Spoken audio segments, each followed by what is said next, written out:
Welcome, everybody. I'm starting a bit early from the hastily scheduled time of 11:35 Eastern Time, just because I like to give a little time for people to come in. I'm going to start doing an obligatory message about 2 to 3 minutes into every live stream. So if you're joining later, if you're coming later and you're already subscribed and you're probably subscribed to some of my other um, social media accounts such as Minds.com and Gab, you should probably skip to 5 minutes from now because the next 2 minutes are going to be mostly filler. So I was just going to talk about my fucking day. Just woke up a little late. Um, did end up watching some of that Patriots Jaguars game. Wasn't very happy about how it turned out, as was 95% of America.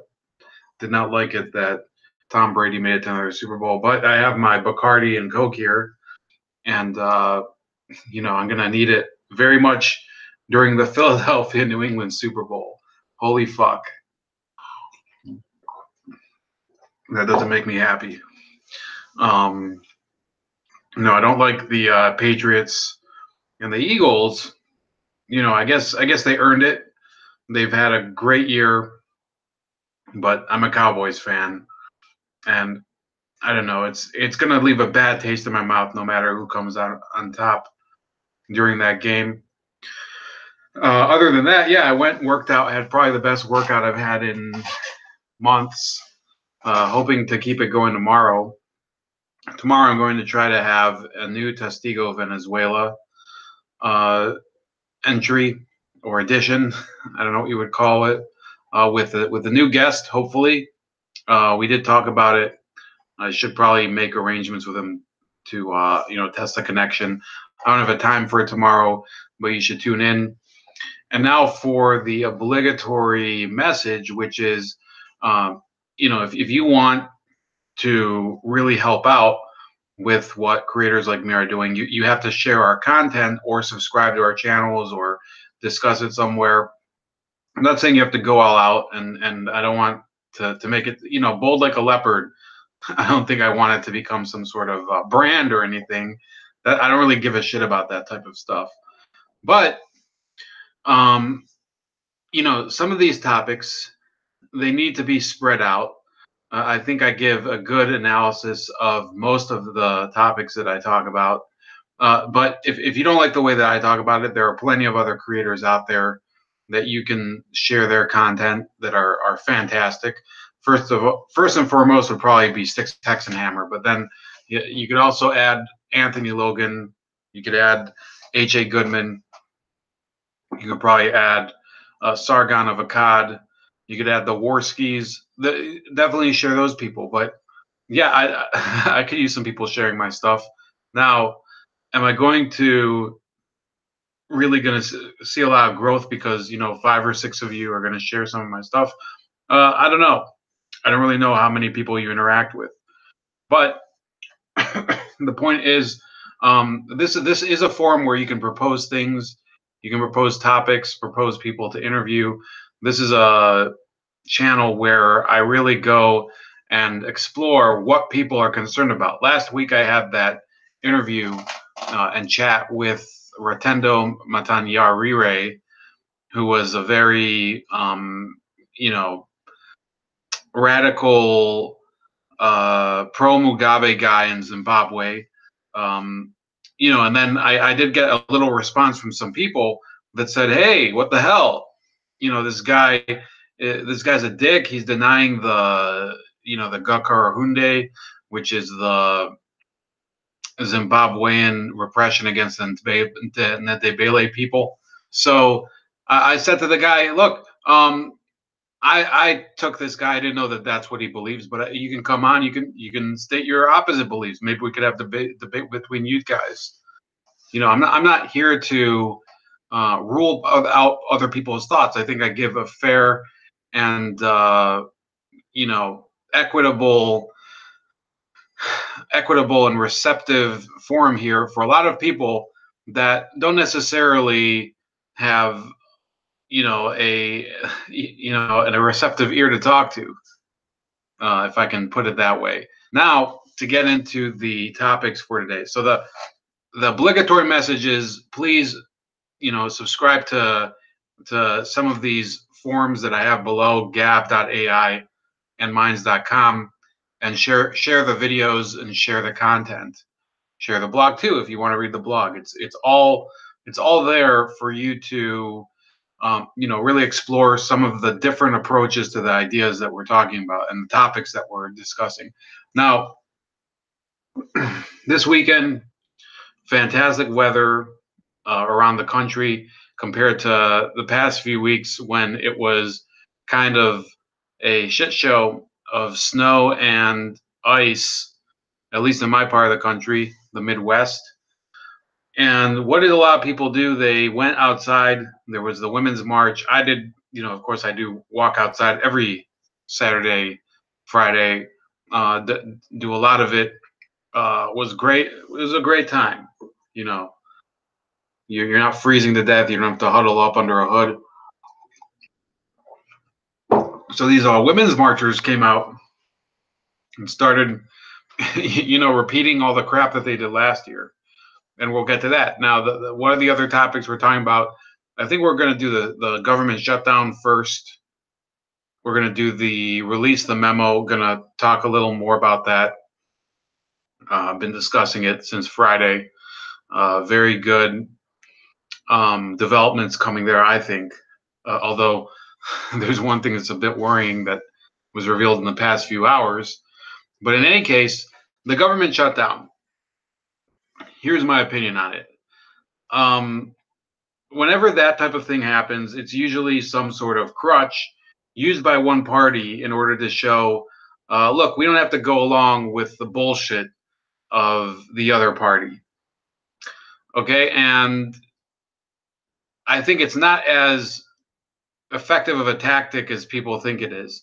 It wasn't very effective for the Republicans because when they were doing it, they didn't necessarily have an alternative. That's what usually happens. The party that shuts down the government does not have a real alternative for the budget that's being proposed. So what do? They throw a tantrum and don't pass the budget that is proposed by the executive branch and the party that's in Congress that's in the same league with the executive branch, the president. So you saw back then it was people like Ted Cruz over immigration. I think it was Paul Ryan was one of the people leading the government shutdown. And of course, back then I wasn't against the government shutdown because I did think that it was necessary to show the Obama administration that people aren't buying their programs. The Obamacare was and would continue to be a failure far beyond the shutdown. It was just a joke. I think a lot of those government shutdowns had to do with immigration. It doesn't really matter now because the GOP failed. They failed to really stop the key abuses of the Obama administration, which were all of these uses of the criminal justice system to further their political aims. Okay, so that they can cry all they want about the use of the financial system, the use of the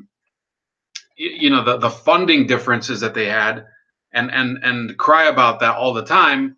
But we know now that those government shutdowns did diddly squat to actually solve any of the issues that were cropping up under President Obama. The surveillance state, the drone strikes, all that type of stuff. President Obama did virtually nothing to solve.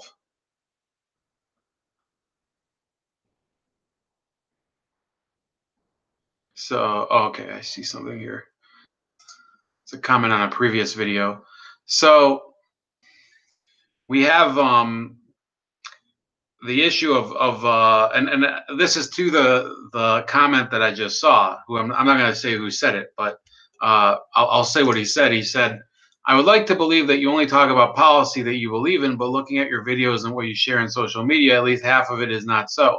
Okay, yeah, that's true, and that's what I'm getting to with the with the government shutdown. The government shutdown is usually used by the party that can't get what it wants in order to hold hostage the agenda of the administration in power. And that's what happened under Obama, and that's what's happening under Trump. So, you know, it's a tactic, and people do it, and it can be effective, but it's not going to be effective this time. And I don't think it was effective under Obama either. I don't think the Republicans got their desired effect. Let me see if I can get this guy that commented. Let me see if I can get him at least to tune in. So,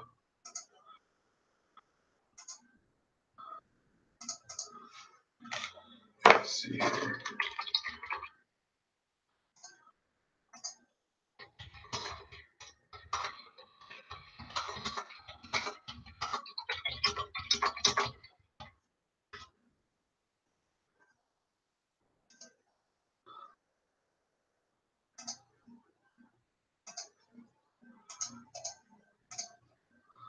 I might as well share this on Gab as well. Gab and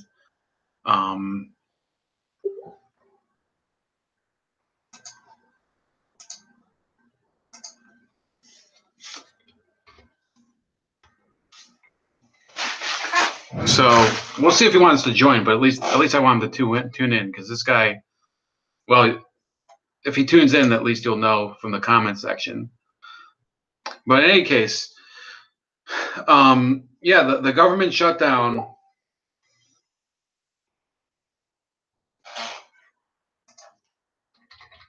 Yeah, I don't think he can come in, but whatever.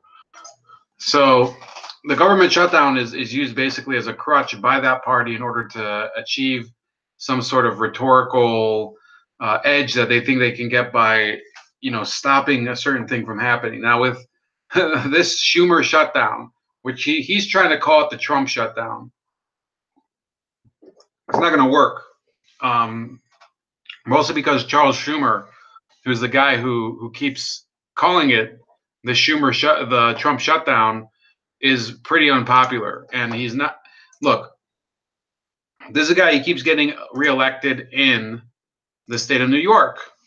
Now, the state of New York, you don't have to have the biggest, you know, the most creative policies in order to keep getting reelected there. It's a state with a clear liberal bias, and these neoliberal leaders like Kirsten Gillibrand and Chuck Schumer and Andrew Cuomo, they just keep getting reelected over and over again there. So he has this inflated view of himself as this leader of the progressive movement in the United States. But in reality, Chuck Schumer is probably hated just as much by progressives as he is by conservatives. Let's see. Avala Sanchez says hello. So I want to say hello from her to you, because you're not going to be able to see this chat later. I don't know if I can make that chat visible. Let me see if I can.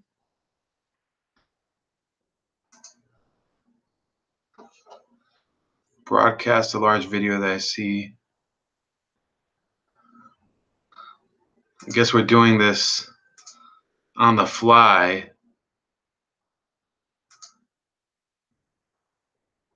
Dade Murphy is joining. Please let me know how to share the chat if you can. I'm getting some people flowing in. I don't know, maybe you guys were all like watching something before me. What's up, Dade Murphy and Dean Kruger? Please share this stream if you can. I have to show that, Dade.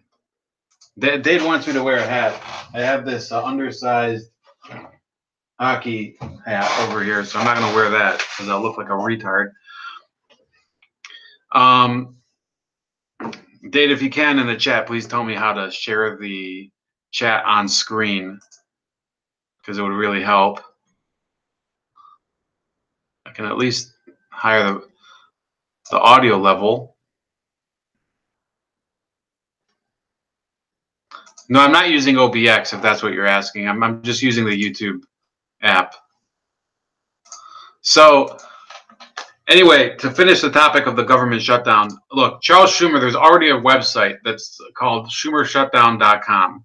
I'll show that to you on screen. If I can't show the chat, I can at least show this. And they put it up, and somebody made this, and you know, I don't know who it is. It's probably somebody affiliated with Donald Trump, and they're targeting all these Democrats. So I think it's pretty, you know, it's a pretty cutthroat world out there, and people have to understand that the government shutdown has nothing to do with helping people. Okay, the Democrats can't help anybody by doing this symbolic bullshit.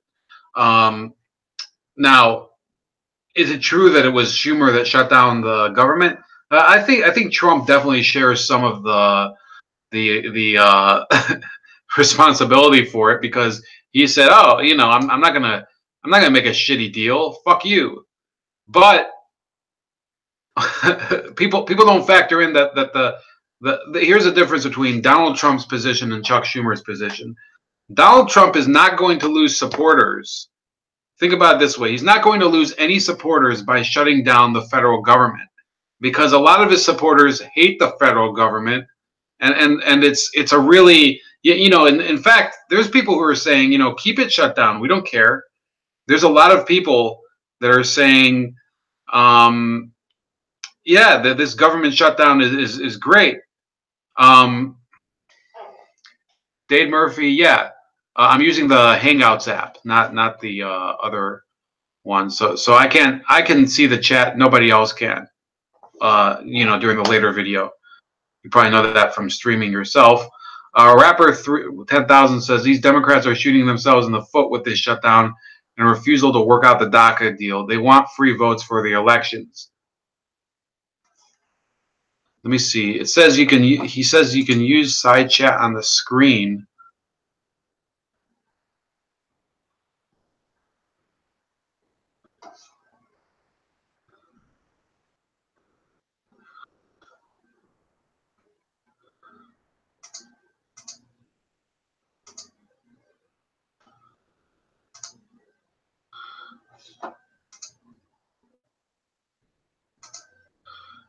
That's the creator chat.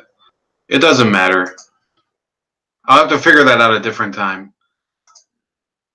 So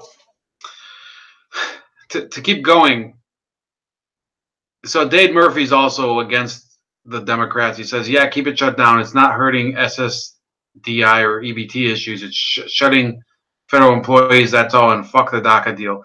Well, here's my take on this. Okay. Donald Trump did say that he would negotiate in order to resolve DACA, which means that we would keep a lot of these immigrants, if not all of them. But what he was trying to really get was for the Democrats to fund the wall. He said, "Well, I can do a deal on DACA, but I want that wall." Now there is a clip out on CNN. In fact, thank you, Litzy. Schumer said that he would pay for the wall.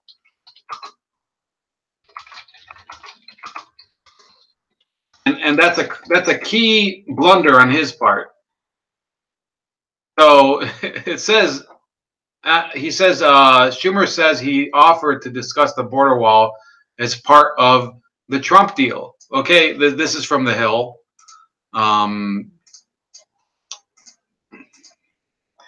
And he said early Saturday that he agreed to discuss the U.S.-Mexico border wall as part of negotiations with President Trump, but wasn't able to win him over. During the meeting, in exchange for strong DACA protections, I reluctantly put the border wall on the table for the discussion.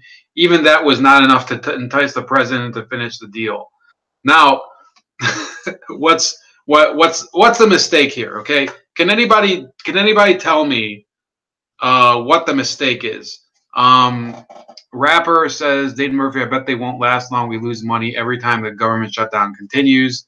Blue CNN. Date says, give me a wrench. I want to share something. How do I even give you a wrench?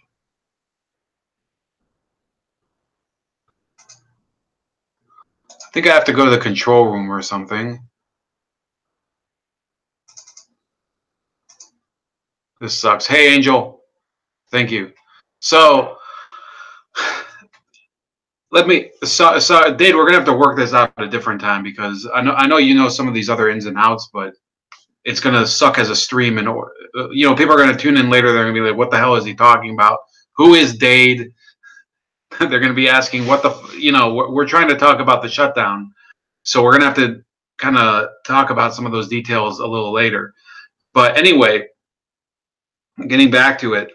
What's the issue with Chuck Schumer saying that he'd be willing to discuss the border wall? Well, for so long, they've been saying that the border wall is a pipe dream.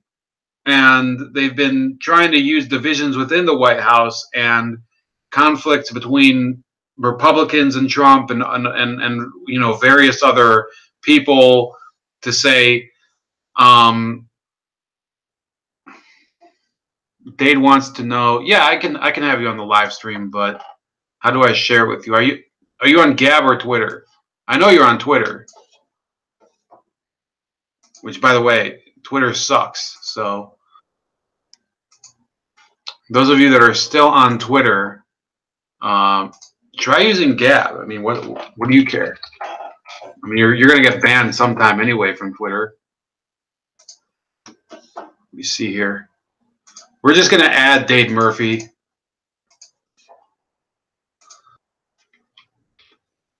Who's not the same person that I was talking about earlier.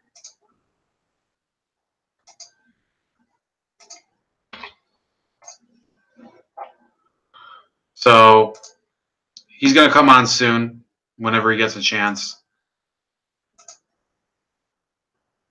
But in any case, yeah, I just sent it to you, Dade. So it should be in your mailbox.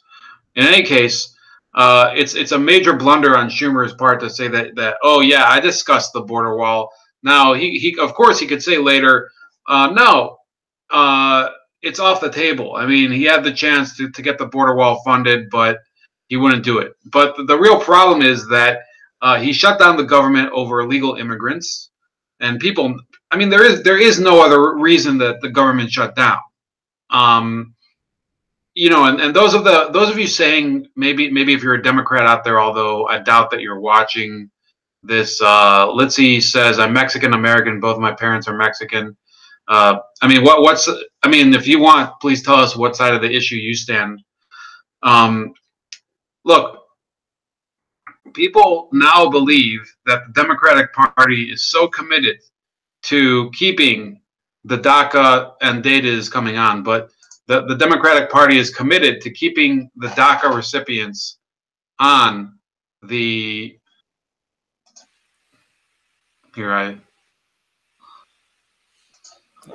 You didn't have to unmute my microphone. I could have done that myself. Sorry, man. Oh, it's all right. I don't know if you were ready or not. Anyway, I've been ready. I'm just keeping my mouth shut. Yeah. So welcome, Dade Murphy, and this guy is from Iowa. So we'll hear the perspective from the real Midwest, because we're technically the Great Lakes over here on this. But Chuck Schumer, I believe, made a huge mistake. He admitted that they would be willing to fund part of the wall in exchange for a DACA settlement, which I don't think he really wanted to do. I think the Democrats were still operating under this ridiculous pose that we don't really think that the wall is possible. It's kind of Trump's wet dream, and it's not really a serious matter. So Dave, what do you think about that? Did Schumer make a mistake by admitting that? I think the Democrats have always been full of fucking shit. First off, YouTube, bite my ass. I'm going to cuss if I want to. You can't do nothing anyway. Secondly, Twitter, fuck you too. I do what I want. Thirdly, I've been following this government shutdown very closely. We had the same or similar issue, but not specifically the same subtopic, when Obama was in office, and it happened about 2 years ago. And then they tried it again No, it was about 2 years ago. And they said, we need to raise the debt ceiling and all this. Otherwise, we can't take care of this. We can't do this. And we have to shut things down. And I remember everybody going into a massive panic. And I knew what, if I can put a plug in here, people out there in Bold Like a Leopard Land, when you are done with us, talking with us, listening to us, go check out Styx Hexenhammer 666. He put up a video today about the government shutdown and what it really means, which basically means is that non-essential government jobs are basically not going to be paid. And it doesn't mean it's going to affect an old man or an old lady's Social Security or a disabled person's Social Security disability income or people on welfare. It's not going to hurt that in the immediate. Like, if they were to do this bullshit for like a month or two, not only would they be, fucked for the midterms, which they most likely are anyway, but they'd be getting strung up in Times Square for their bullshit. So stuff like you're still going to get your mail, you're still going to be able to get your veterans benefit if you're a veteran, because a lot of that stuff is dealt with by computers these days. It's already pre-programmed. So basically, if you're a government agent or a government employee and you are a non-essential personnel, you are basically being told to stay home and you're not going to get paid. But from what I understand, you will get paid retroactively. You will get back pay. You're not going to lose out on a paycheck or any of those kind of things. You're not going to lose your health insurance. But what they need to do, since they don't want to deal with anything anyway, is basically if you have a military contract out there that's not putting out the product that you paid them for, cancel it. One of the biggest things that I saw that I can basically say, and I saw this in a movie, and I think it's actually correct. There's a movie called Dave with Kevin Kline and Sigourney Weaver where they talk about keeping the children's and the homeless shelters across the country. And Frank Langella's character says, well, if you can find X amount of $1 million to, or 100,000 whatever dollars to keep the project afloat, then you can keep your project, because he kept vetoing things in the president's name. Well, the character of Dave, who looked just like the jackass president at the time, gets his accountant buddy, I believe it's, well, Charles Grodin is the actor, but I can't remember the person's name, the character's name. They come over and go through the entire budget, and it is a disaster. But when he goes in and acts as the president the next day and starts, swinging, rocking out with his cock out, so to speak, in front of everybody who doesn't know that he's a fake, he ends up actually saving the homeless shelters by cutting a lot of non-essential functions within the government. One of them being, well, you've got all these military contracts collecting all this money, and they haven't put out, bullet one since whatever the longest time. So those are done. Those are done. Those are done. Those are done. And they were able to save the programs by finding all these ways to say, hey, until further notice, screw you, you're not getting your money. That's basically what needs to happen right now, is if you are a military manufacturer's company or an arms company or whatever, you don't need our money until you deliver product. If you're getting money from us from overseas and foreign aid, fuck you. You don't need our money either. There's so many things that we can do to basically say we don't need to worry about this. But basically what the long and short of it is, Schumer and the Democrats are just being the fucking crybabies that they're always being, because they're not getting what they want. And the Never-Trumpers are also in this as well. So you've got a lot of rhinos in here saying, oh, well, it's Schumer and those guys over here. Takes two to tango, dipshits. The Republicans are not scot-free in this. Not even remotely. If they don't want to work a deal out, with the DACA, which they shouldn't in the first place, because fuck them, get them out of here. Because we don't have the resources to keep having these assholes come into our country. I don't care who you are. We don't have the resources to take care of you. We are overtaxed as it is, and you wonder why we're in debt, amongst other things. Regardless, Republicans and Democrats are both to blame for this. Nobody is innocent. Nobody's getting off scot-free. And they don't give a shit, because they're still collecting their little tiny bits of money. They're not taking pay cuts. They're going to get paid retroactively, or they're still going to get paid regularly. They're just going to sit on their thumbs with their thumbs up their asses and not do anything. And then they're going to whine. They're going to moan. They're going to complain. And they're not going to want to work, all because they don't like our president, which means that they should all be fired or put on temporary leave without pay until they do their damn jobs, which is to represent the people, which none of them are doing. And yes, there are those out there within the Congress and the Senate that are supporting our president, that do support the people. And they're the ones that are willing to go into work, but they're getting roadblocked or stonewalled, whatever euphemism you want to use, because the entire Democratic left side are fucking sitting on their hands. They tried to pull this shit, what was it, last year when they were having a sit-in like a bunch of fucking crybabies because they weren't getting what they want? Ramon, do you remember that? I think that was in 2016 with the, was 2016. The gun control shit. Right. It's the same thing, except they want to say, well, we're going to shut down the government. Fuck you. Keep the government shut down for a couple months as far as I'm concerned. See how much it actually saves. Because, like I said, in the long run, the people that need their essentials for living, like veterans, people that are trying to find work that have to live on the welfare system until further notice because we don't really have the jobs yet like we used to, and those who actually are disabled that can't work because of massive physical or psychological detriments, which you cannot change, they need to be able to be supported. That's what it's there for. But fuck the government shutdown. Let them stay shut down. And when it does start to backfire, the Democrats are going to feel the heat. And everything I'm going to tell people is, oh, remember when you want me to vote Democrat? Why would I want to vote Democrat when you guys basically initiated a shutdown that started hurting people that needed money to live, hurting the average American citizens, all in favor of illegals to come here so you could supplant votes and keep your seats of power? Fuck you guys. And that's my 2 cents. Okay, so I'm sensing. So let's suspend, the facts, and say that I'm a neutral observer, and I'm hearing from you as somebody from your state that there's a sense that this shutdown is really playing into the hands of Donald Trump, because it seems to me like I think a lot of people are looking at this as if the economy had a lot of momentum in the stock market, and it's kind of like the Democrats had to be wet blankets. There were a number of deals that were on the table. Who knows really who's telling the truth? I don't trust the Republicans either. Like Mitch McConnell, who's a complete moron. So, do you genuinely believe that this will leave the Democrats high and dry come November? I don't think it's going to leave the Democrats high and dry. What I think it's going to do is it's going to kick them in the balls so hard that they're going to be feeling it for the next couple years. It's basically if you've ever been kicked in the jimmies, kicked in the chewies, and it stings for a couple days after and you really can't pee as well as you like, or if you're a woman and you've been given the cunt punt, that's what it's going to feel like. And all they're going to do is, and they've been doing this on Twitter, they've been saying, oh, it's because of President Trump.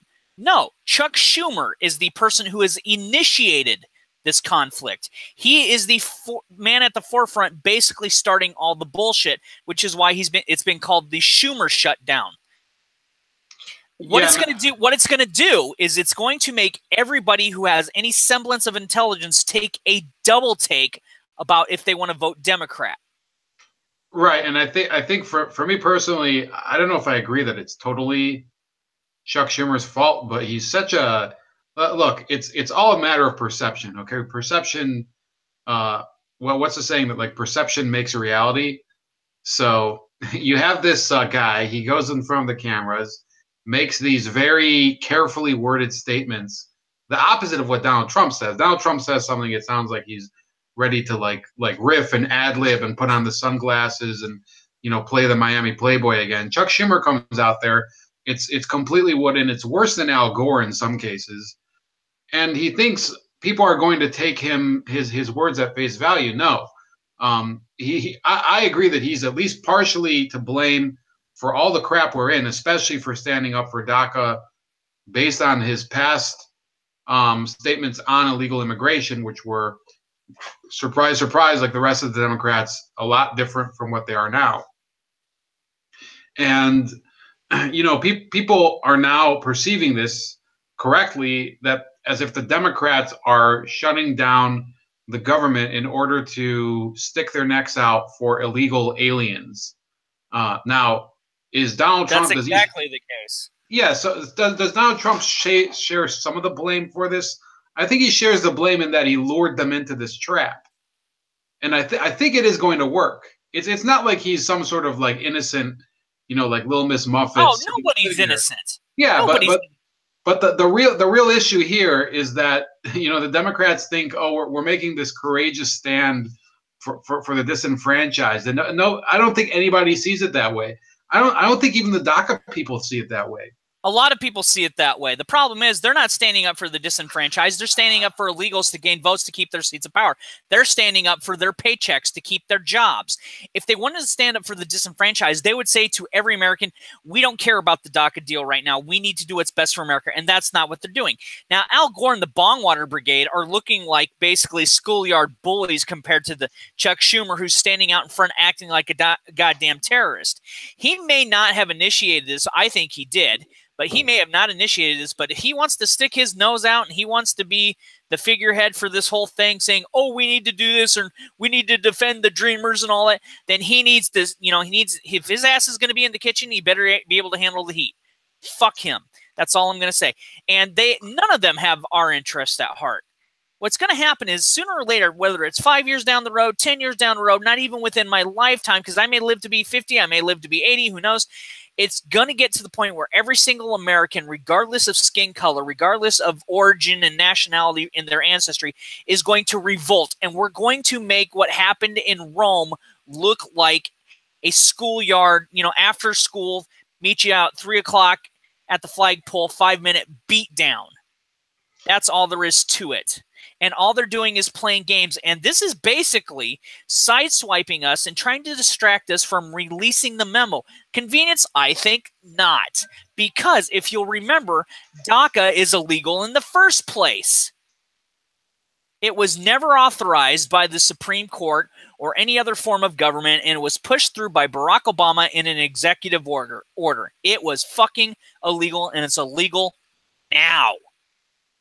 So what do you think is going to happen if the stuff with FISA comes out saying, oh, this is all the stuff that happened during the Obama administration or happened during the Bush administration, spying on the American people, to say the least?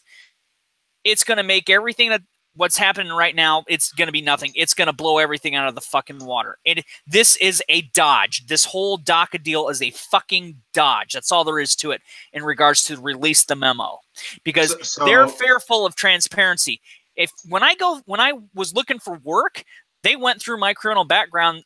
They said, oh, yeah, we only go back through 7 years. They went back through 25 years. And I said, yeah, what'd you find? Nothing. No shit. So let's leave with that than they do with FISA right now. I want to come back to release the memo at the end. So, but thanks for bringing it up.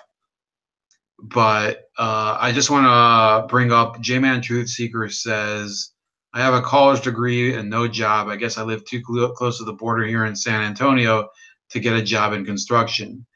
And then before that, Dean Kruger said the Senate has become shithole. Somehow that did not get, I don't think they censor shithole the way they do shit.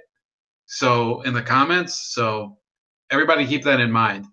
It's not really a true representation of the American people like what you see in the House side. Yes. So I think I know what he means there. Anyway, here's the thing before you go on about the work issue.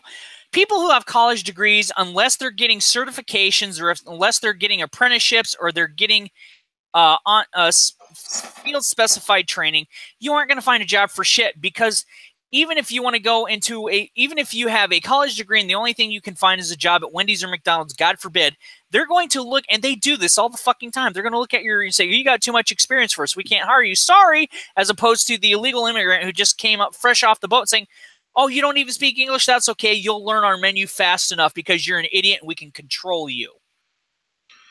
So I want to switch topics real quick to the Women's March. Now, Dave Murphy, you live in Iowa. What's the perception? Did you go outside? Did you see a lot of women with foam Nope. rubber pudenda, as Lionel Nation calls them? Nope. Out there. None of that. What was the reception to the Women's March? What was your take on it? I'll give my opinion after you. Because okay. First and foremost, 99% of us in Eastern Iowa, we have no fucking clue this is going on. They put it in the papers and everybody's like, who gives a shit? We have better things to do. Secondly, I've been dealing with some severe personal family stuff recently. I'm not going to get into it, but Papa Murphy has not been feeling well, but he's doing better now. So I haven't had time to follow bullshit like this. I just laugh. And my mom, of all people, you know, both my parents are silent generationers. And they look at these people and say, you guys got nothing fucking better to do. And they don't swear like I do, but they're like, you've really got nothing better to do than make asses out of yourselves while people are suffering and starving and there's jobs that you should be going to. And we just laugh it off. And like I said, 99% of us in Eastern Iowa, we ain't even fucking, we don't care. We have shit to deal with. We're getting ready to deal with the corn, the beans, the crops, the cows, and we're waiting for winter to get over and all this other shit. So the rest of you dumb it, and I'm not saying the people in the audience, let alone you, Ramon. So the rest of you fucking dumbasses out there that want to bitch and whine about everything so you can have your fucking steaks. So bite my ass on that. It's a joke to us. We don't give a shit. We're looking at you guys like you're mental, like you are fucking Looney Tunes, Bugs Bunny, cross-dressing, kill the wabbit, Elmer Fudd type shit. Duck season, rabbit season, duck season, rabbit season. You're fucking nuts. And that's all I'm going to say about that.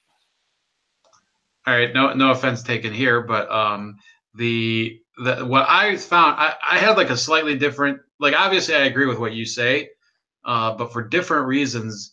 What I saw, especially because I was watching the InfoWars people that they go down there to kind of, get at them and troll them live, which is always fun. Whatever you think about InfoWars, it's just entertaining seeing Millie and they literally asked to be trolled, and if it was the situation of to where if I was some kind of chicken shit dipshit without a penis, cuckold husband, and I was getting trolled, I probably would realize, fuck, I'm an idiot and I have this coming. Anyway, keep rolling.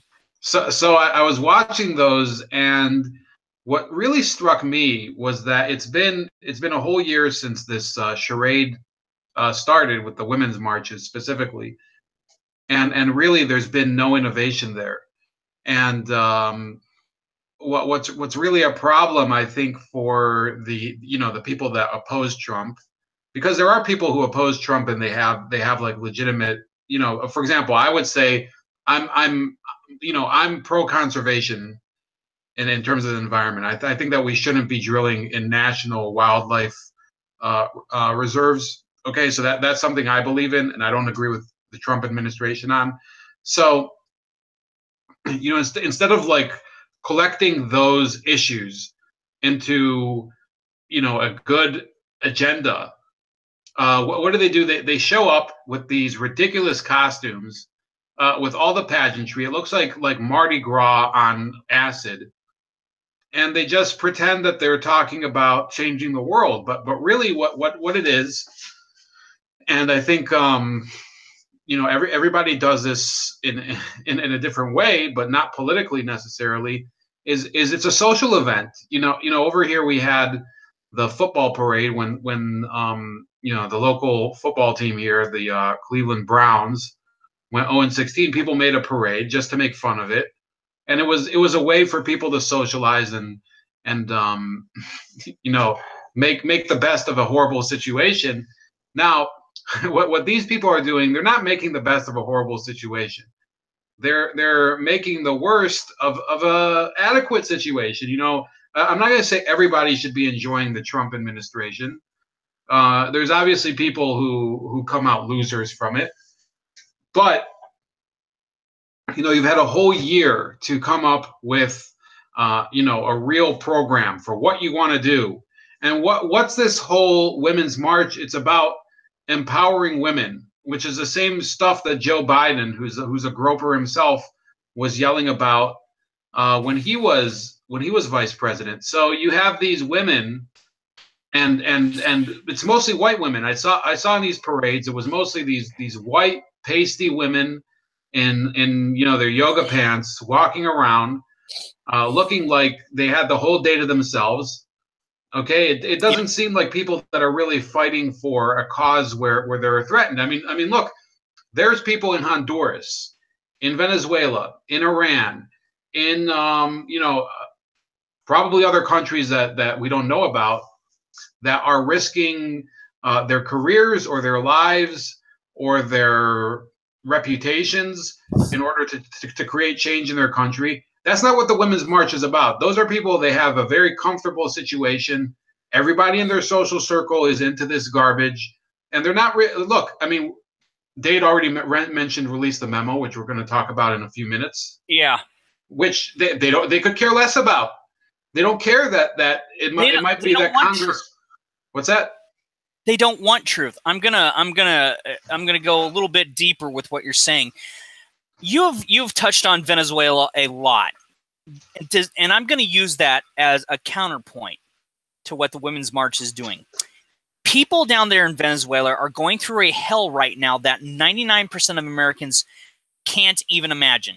Even on the lowest of the low of the economic ladder here in America, we still have it better off than they do. That could be our future if this kind of bullshit keeps up.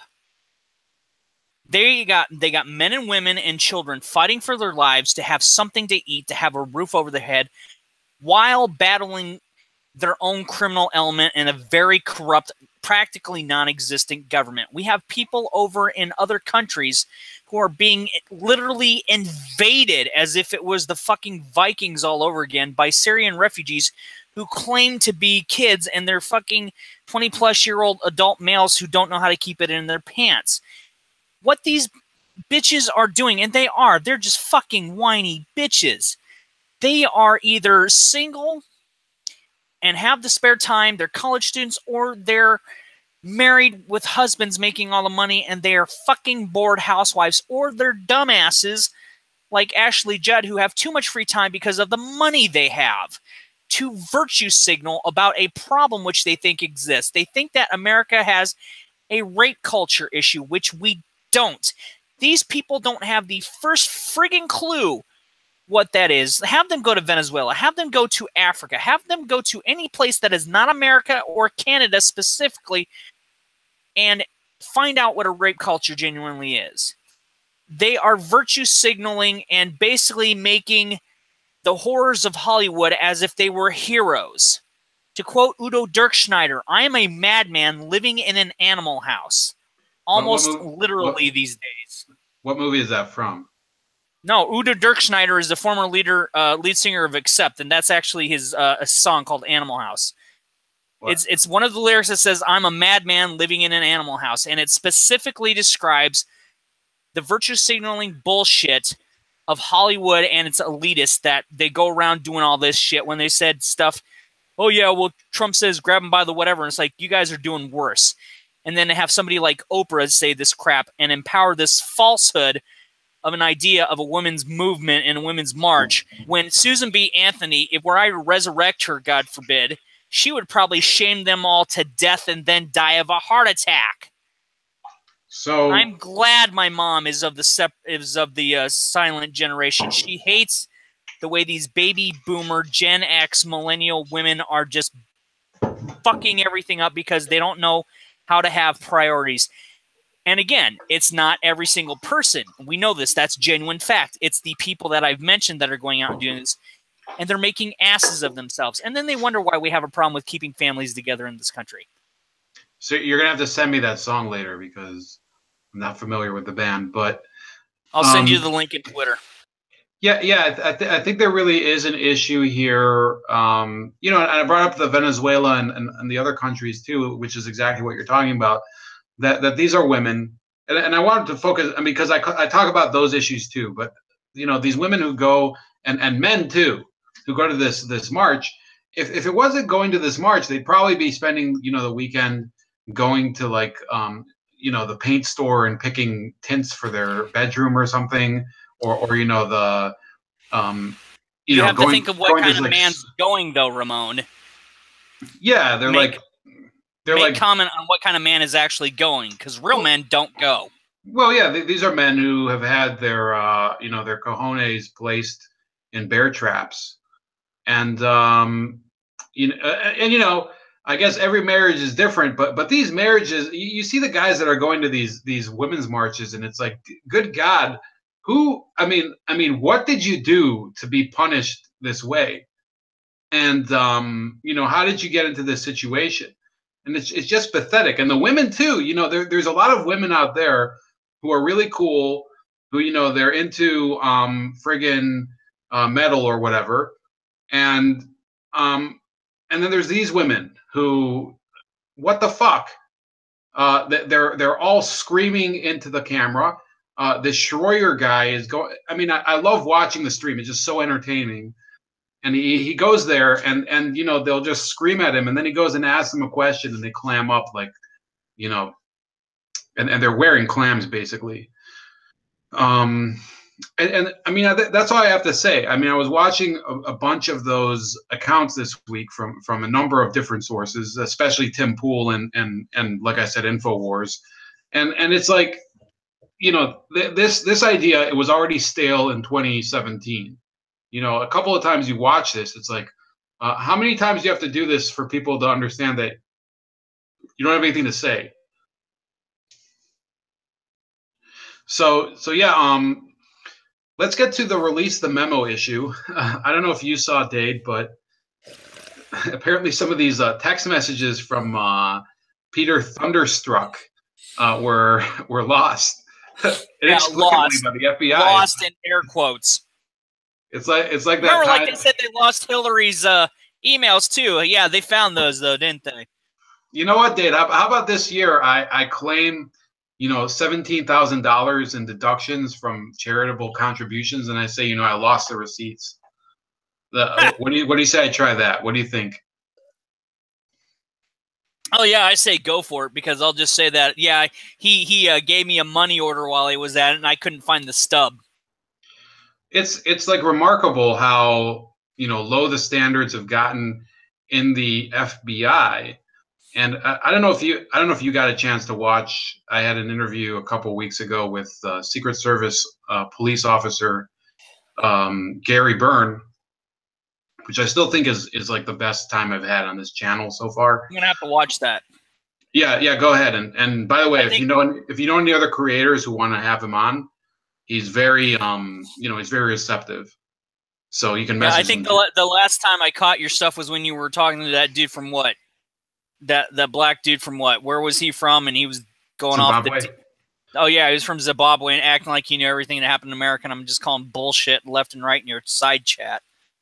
Right. That actually happened after this interview I'm talking about. Right.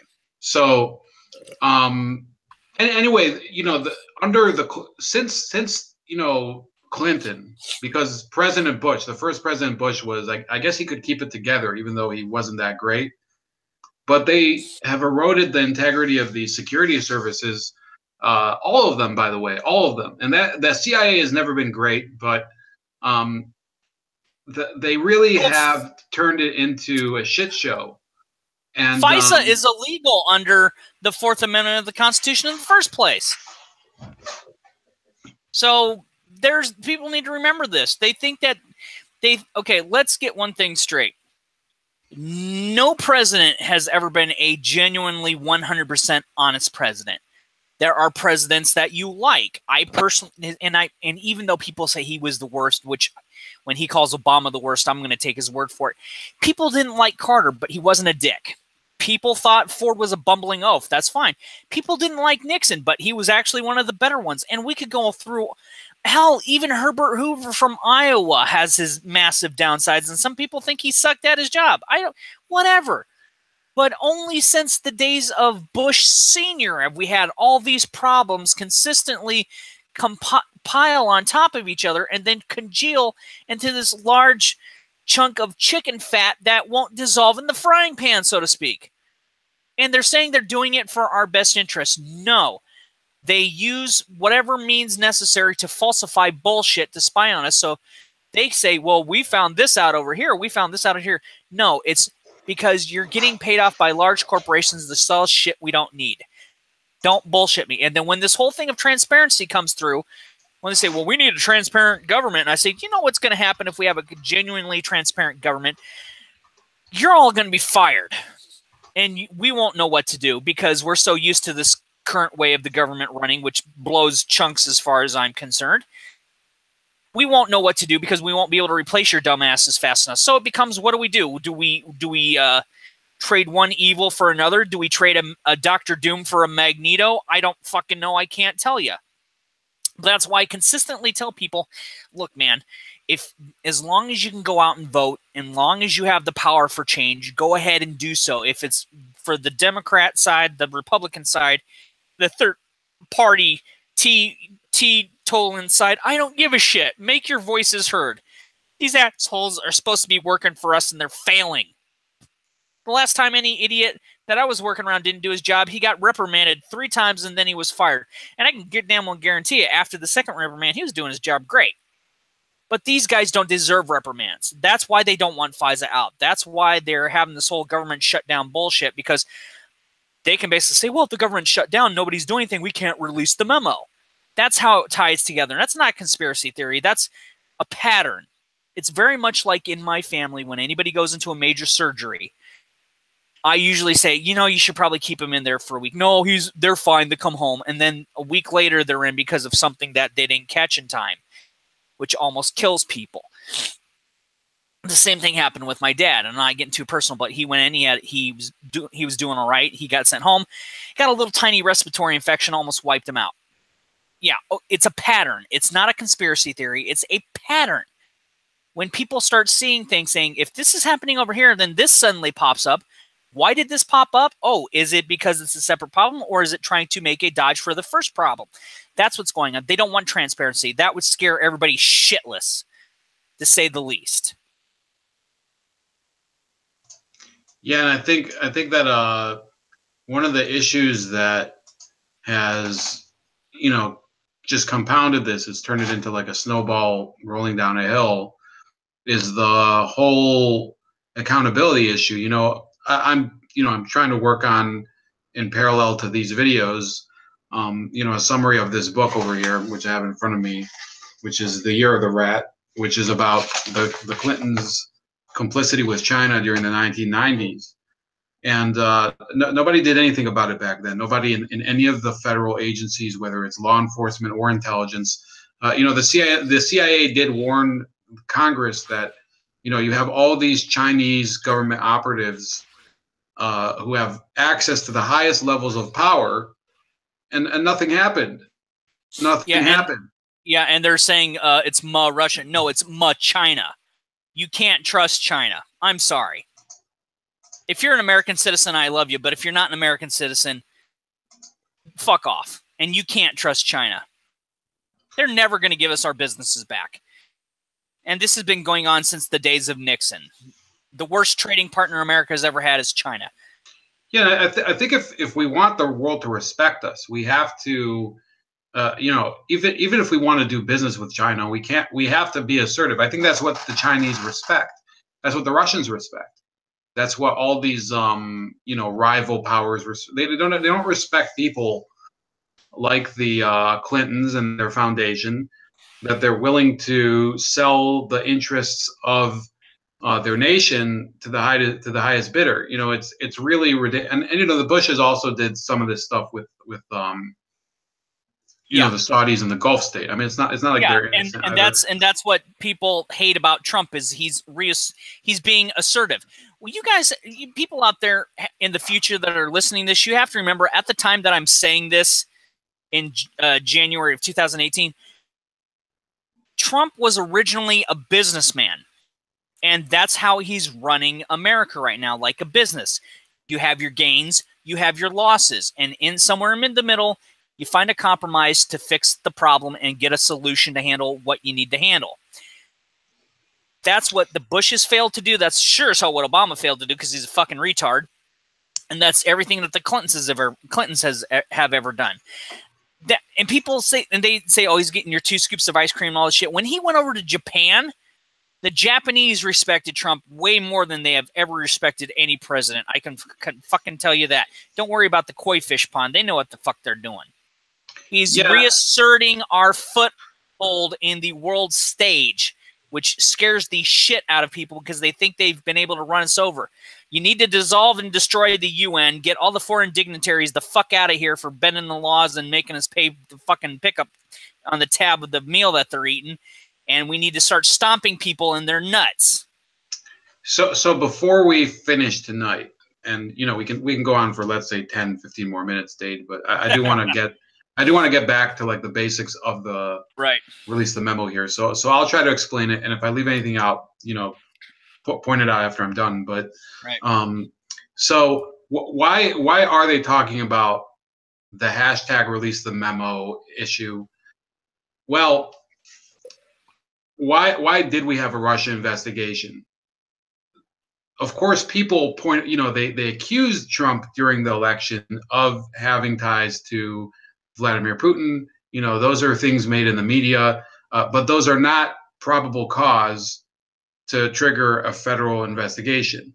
That would have to come from basically a source within the Department of Justice or the FBI or another federal investigative service or an intelligence service. To tell you the truth, I think they have ways to begin that, and they would have to say, look, we have certain evidence which would be troubling enough that we should we should promulgate an investigation into these subjects, let's say Paul Manafort or a number of associates of the Trump campaign or Donald Trump.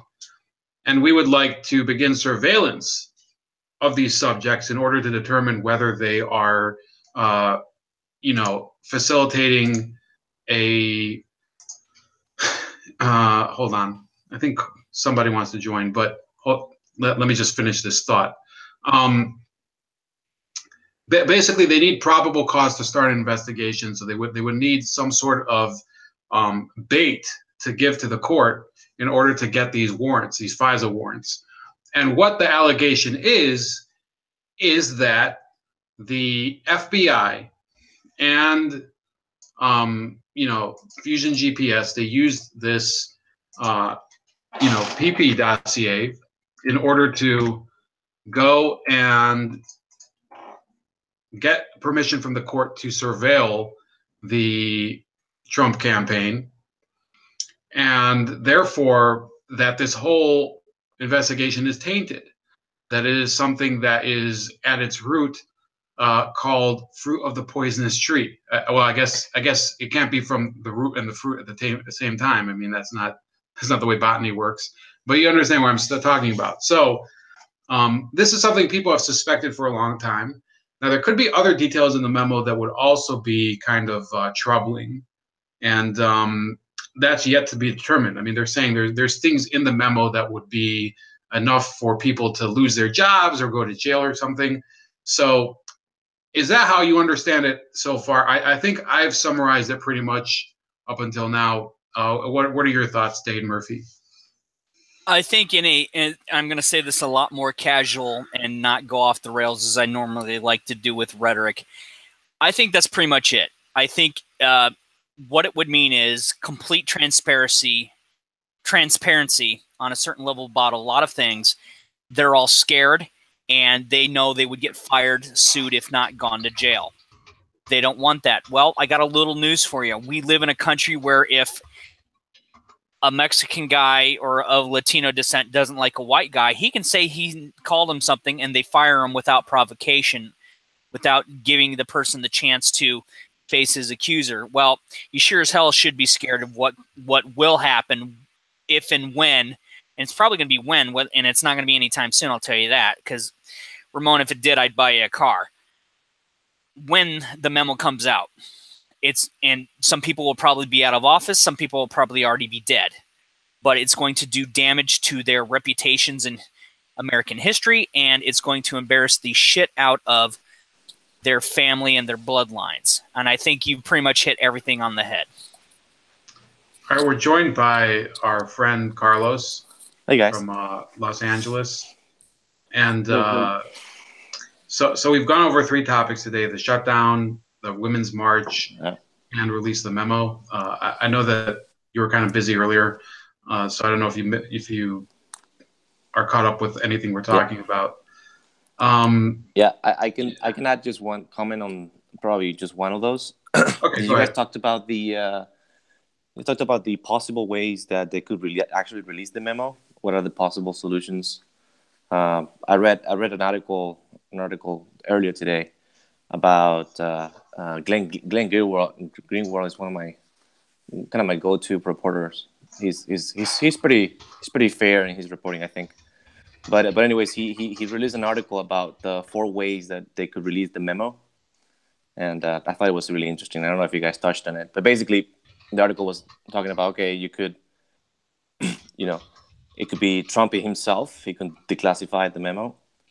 It could be the committee on the congressional committee that has the memo can actually bring it up for a vote, and they can vote on declassifying it. Although Trump could potentially stop it if he wanted to. And then there's a couple more, but those are the 2 that kind of.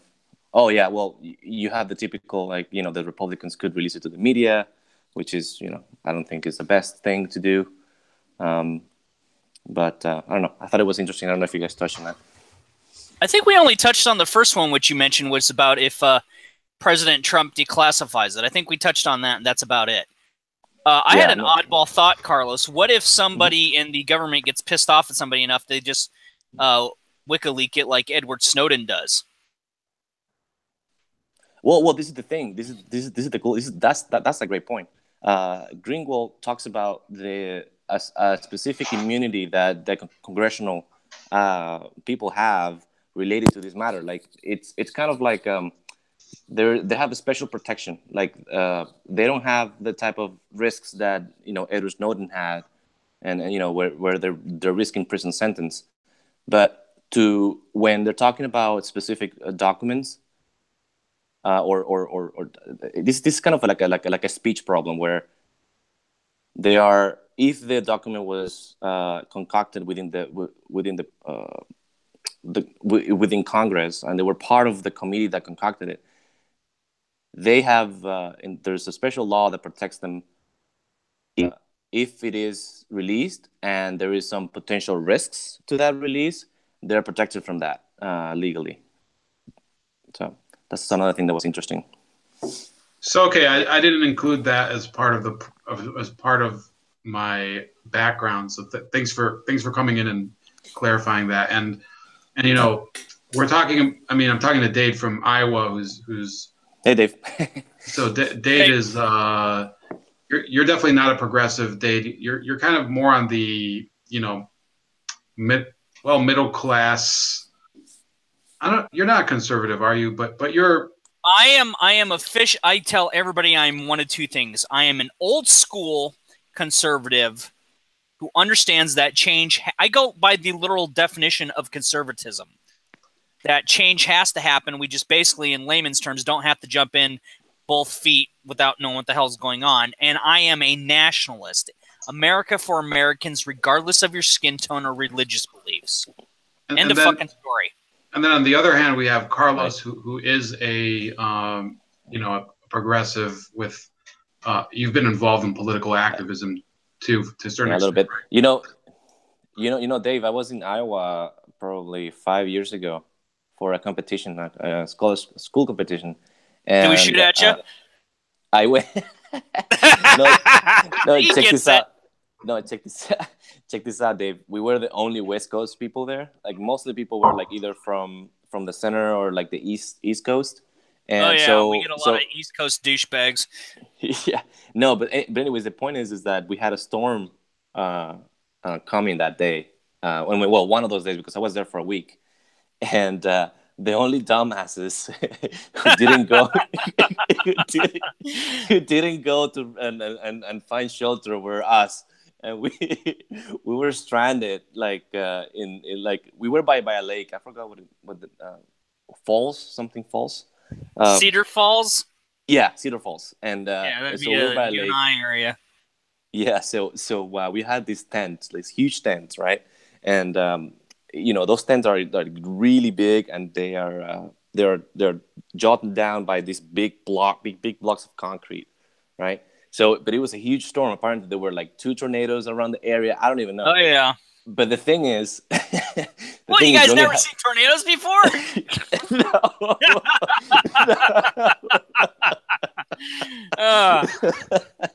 We don't want to... See, that's why we tell it, we don't care. We don't give a shit where you're from. When we get F2 and F3 tornadoes, everybody gets their ass in the shelter. End of story. I know. It was horrible. It was terrifying, honestly. Oh, we're dreadful over here, aren't one we? of the, I think for me that was one of the most terrifying things I've experienced, because it was Well, really strong. I'm glad you lived through it, because it's we've had a lot of places in eastern Iowa. There's a small town called Fruitland that is about, give or take, 32 miles from where I'm at. Yeah. And we've had tornadoes level that fucking place 6 or 7 times over the past 20 years. And I'm talking flat, you know, like paper and shit. And all these people's houses are destroyed. You know, I'm not mocking anything here. What Iowa goes through on any given spring and summer is very light all the way around compared to what Hurricane Katrina was. Very, very small. But if you take Hurricane Katrina and you chop it up into about 5 or 6 bits for weather, you know, here, there, and bits and pieces, not in all one big fell swoop. That's what Iowa goes through everywhere, and the Midwest goes through every summer and spring.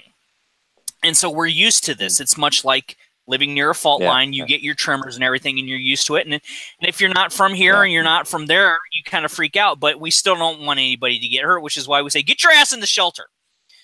Yeah. So I'm glad you survived through that and learned something. Yeah, no, but I have to hang outside during our tornado. Yeah, we tried. That's one of the things that people think that mainly because a lot of us are conservatives over here, or because we are a red state, they think that we're really these massive inbred hillbilly bigots from Deliverance, and we don't. We're more like, hey man, you want some apple pie? Okay, sure. Yeah, here, have some carbs and sugar. Join us. Yeah, honestly. Yeah, you guys are more like Wayne's World country, right? Yeah. Well, I've been to Aurora, Illinois, and it's not quite that. But anyway, moving on. Yeah, I mentioned the thing about Edward Snowden is because a lot of times when it comes to seriously heavy stuff like government documentation, empires have fallen, and I'm not saying America's an empire, but you get the joke of, you get the reference of empires have fallen for less. I mean, look at what the history or the mythology of the city of Troy. Well, it was a battle over supposedly a woman who, for whatever reason, Helen had like a magic vagina. I couldn't tell you.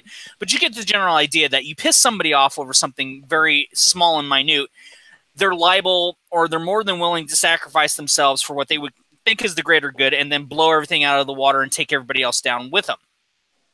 Yeah, but you know one thing that's really important on this case, because of the memo thing, and it's becoming more of a gossip right now, is that I hope they come up with substantial evidence, because I don't want to hear some because I don't know if you remember when the NSA released the study that they did alleging the Russian interference in the election. That was a pretty weak document. I mean, I read it. It was like what 20 pages or so.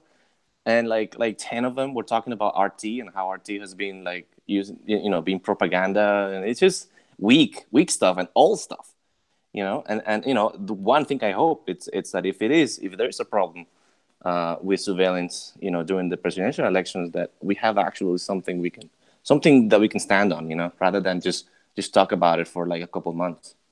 Well, I think what is likely to happen, I don't know if we're going to get like a full torpedo to the whole media narrative about Russia collusion, but what's been happening is that we've been seeing more and more often that there are details coming out that implicate Comey and Strzok and other people for crimes like perjury, which would be that would complicate any investigation that's going on. You see, it's harder for an investigation to continue if it doesn't have any evidence, which this investigation doesn't. I don't think that Mueller has real evidence as of right now.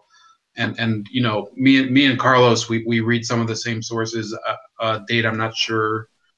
I think Mueller's Mueller's trying to stonewall everything, and I think for as big as this thing is getting on social media, Ramon, I think it's gonna fizzle out, and people are gonna whine and bitch and moan and point side versus side, and nothing's gonna get resolved. Hold on. So the whole issue with the memo, if it reveals that the investigation was triggered by the dossier, the Fusion GPS dossier, is that the whole grounds for creating this investigation would be swept under them like a rug, because then they would be, almost nothing within that dossier can be verified. It can't be Yeah, right. corroborated, and it's Yeah, a huge problem. And I think people. I mean, Carlos, you're living on the West Coast. How much is this an issue compared to the other issues that we've talked about today? The Women's the March, are none of them issues? Is this kind of like the what the memo you're talking about? Yes. It's not a big deal. I mean, people are not. Well, I don't know. I haven't heard much. I don't know, much talk on it. I don't think they realize how big this thing is. So I think that there's like a disconnect. I mean, Yeah. as usual, between regions of the country and sectors of the population over what's the priority. I mean, here in Ohio, nobody cares about any of the three issues that we talked about today. None of them. Okay. I don't know about you, Dade. Carlos, what's the mood over there regarding this Women's March and the government shutdown, if I can ask? Yeah. The it's funny because on Saturday I was supposed to meet with a friend and in downtown, not downtown LA, but downtown some other city, and they had their own march, and it took me about half an hour to get where I was supposed to be. I didn't know, like, a bunch of cities got together. Like, I thought it was just LA, but no, apparently a bunch of other cities did it too. So that was a little bit of a nuisance. But it's just if you remember the first Women's March, this one was more about like how can we get. I think that a lot of the sentiment is that who can we support in the midterms to downplay the Republicans. That's kind of the blue strategy right now. It's like who is it? But honestly, like, you don't see very prominent leaders, and when you see people like the senators, Dianne Feinstein, voting for the FISA thing going on, and the expanded surveillance, people get pissed. People don't like that.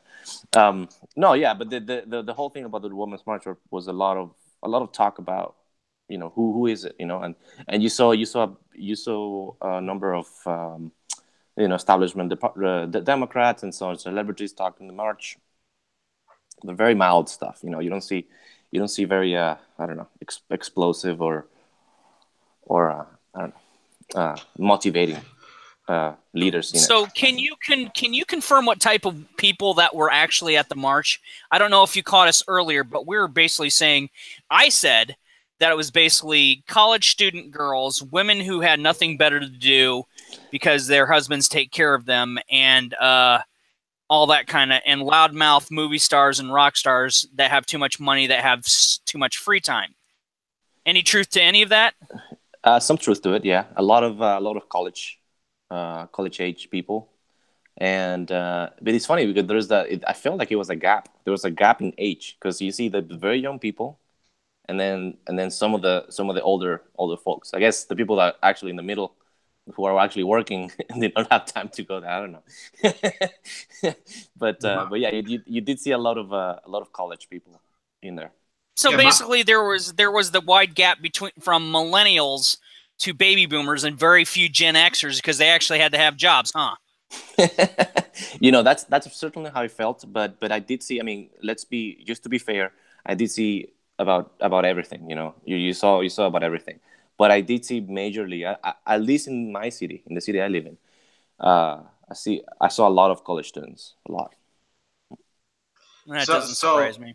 So based on what I've been seeing, also, look, the ones in New York, they seem mostly to be like, the hipster or the yuppie type people, but I think it's beyond that. What I see as a problem with, I don't know if I'd call it a problem. It's really just it's beyond that. It's like a congenital illness within the Women's March, is that, who the hell knows what their message is. Yes. They don't know. First of all, they're talking about women's equality in pay, which legally, I think all the provisions have been met by the current federal government statutes. Also, well, let's just if any, and I'm going to interject here. If anybody was getting paid less, you damn well know that they'd be hiring more women to pay them less anyway.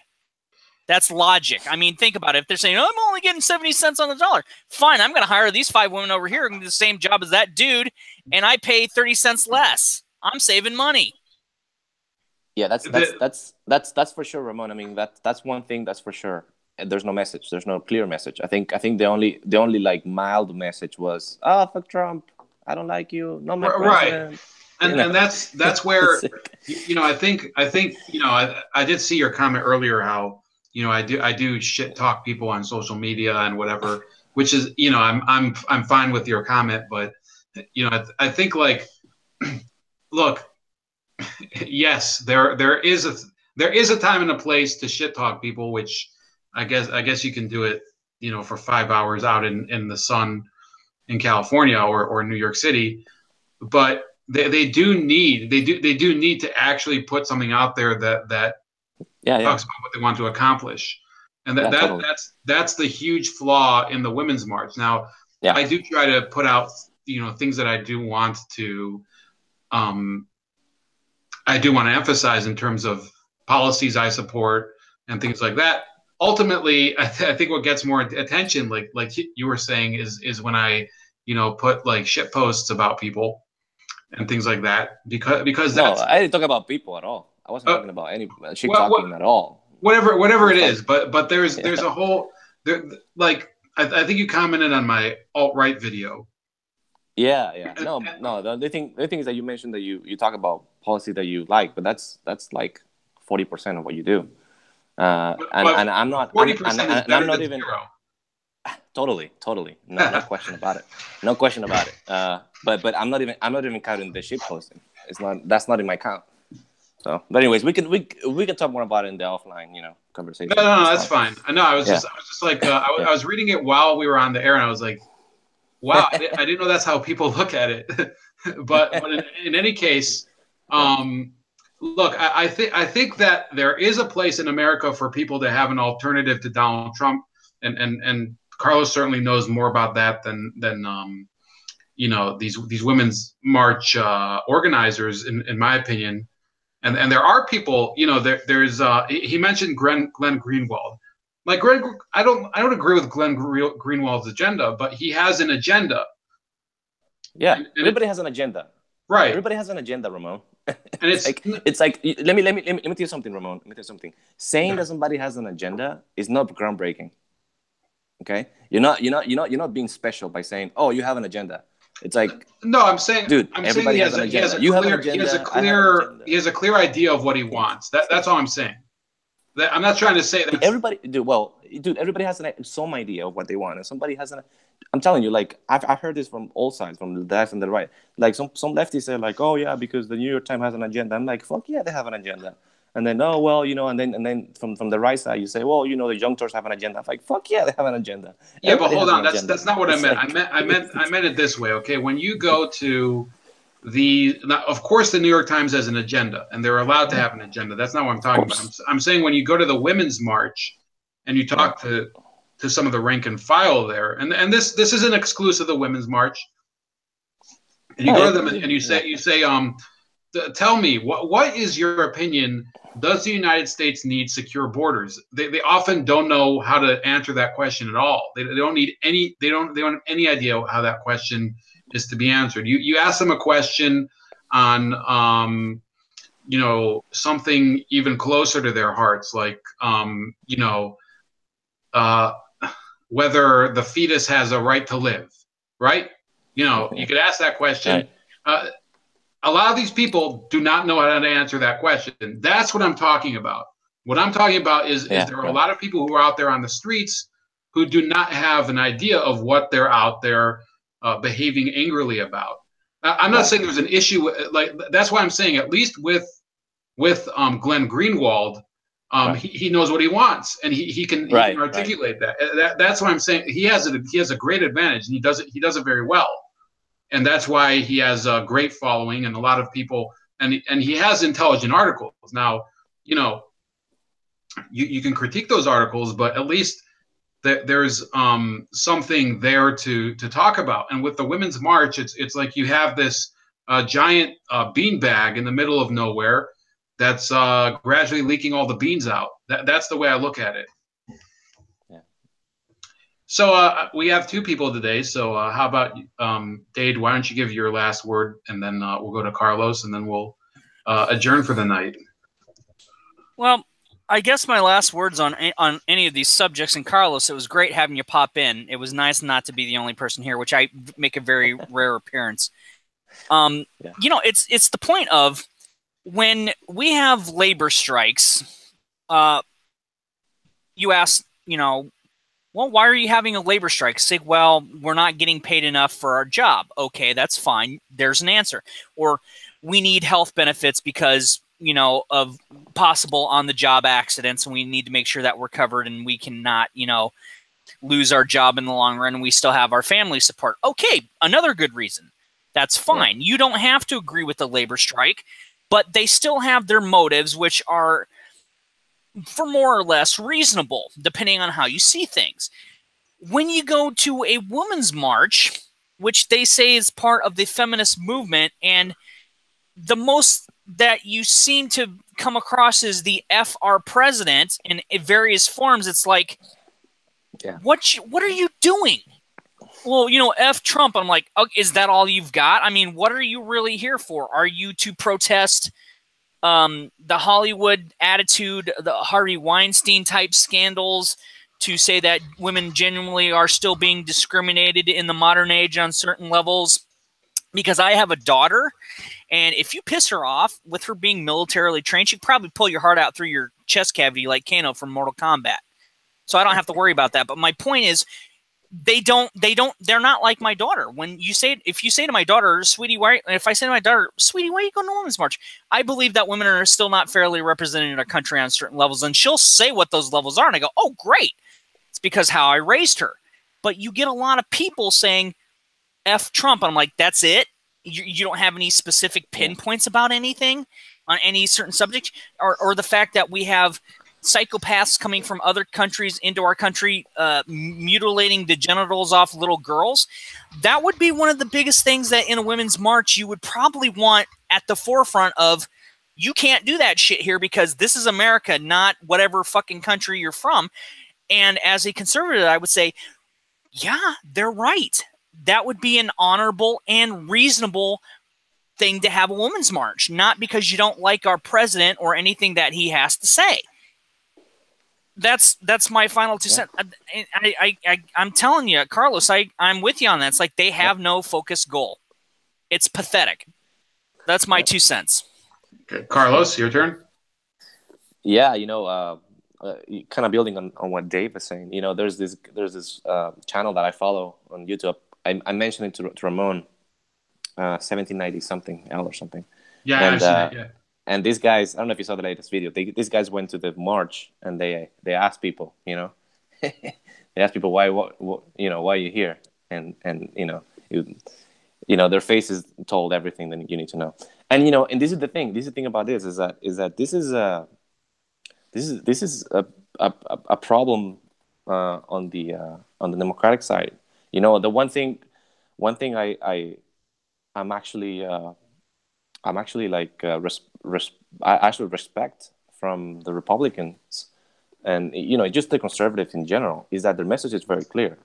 Is you ask them what they want, it's like, okay, you know, protect my guns, you know, I'm pro life, right?